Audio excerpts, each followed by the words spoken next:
Second rest day na natin. Ano kaya pwedeng mangyari ngayon? Magiging makabuluhan kaya? Basta, ito nangyari talaga nun. Ay, punta niya kami rito eh. But parang wala nang laman sila. Hindi sila. Ay, pero... Paano natin kukunin yan? Ito. Eh, meron pa nga na ano yun. Ano kaya yan? Ah, ihawan. Oo nga.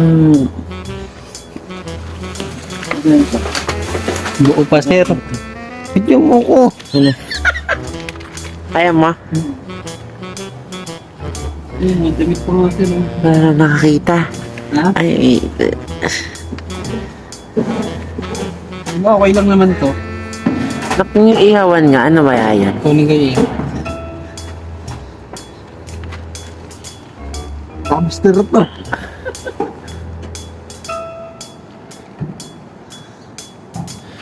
Dambres.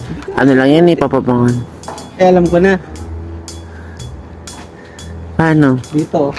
Tataas? Bigat. Eh, ano yun, purong kahoy. Akin na, abutin ko. Ako mo. Sige, go.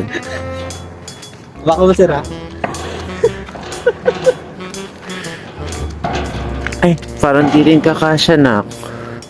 Alam ko. Naharang yung ano. Pero may tamang ano to. Wait lang, sir. Gata, sir. Bitawan mo, sir.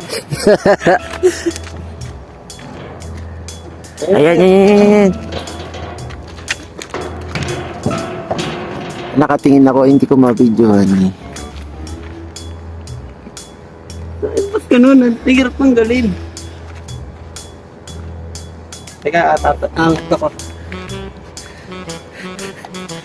Inakit na. Pinoy ang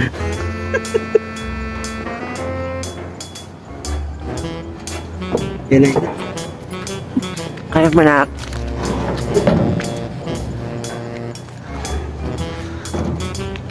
Eh, Hirap na trabaho mo. ayan, successful. Mission accomplished.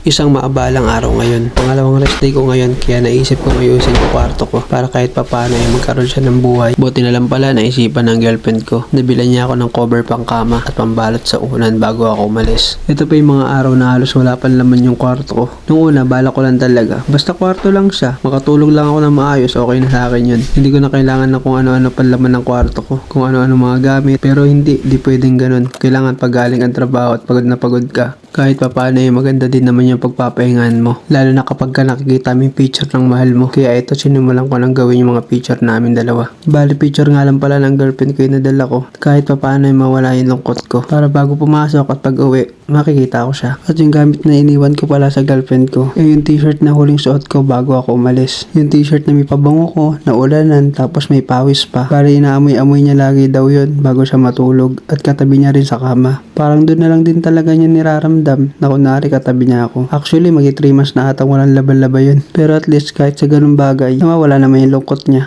Din dito pala sa Canada, nagamit ko talaga yung pagiging kalakal boys ko dati. Pag may nakikita kami mga gamit na pwede pa, kinukuha namin at ninadala namin sa bahay namin. Namimili tayo ngayon ng ating gamit para sa kwarto. Dito tayo ngayon sa Walmart. Kaya na-check tayo ng mga pwede nating magamit. Ito yung salamin, then carpet. Check din ako ng lamp. Lamp siguro, wag na siguro yan, no? Ang dami mong alam.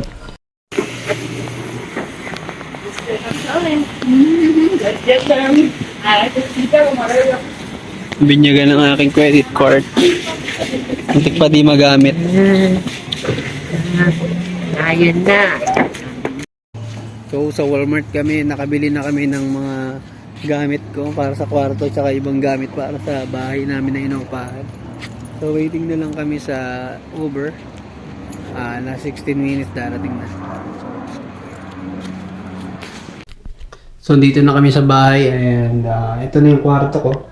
So, yun yung nabili ko, carpet and then salamin. Yung carpet para dito syempre kasi para magkaroon din siya ng buhay kasi masyadong madumi tignan din salamin dahil mahilig ako magsalamin na pagpapasok.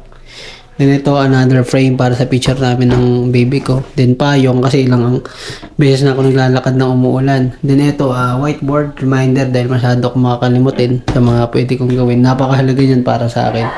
Then ito, electric fan dahil one time natulog ako rito pag gising ko sobrang init ko. Kasi hindi porkit nasa Canada ka lagi na malamig. May times talaga na mainit. Kaya kailangan ko yan.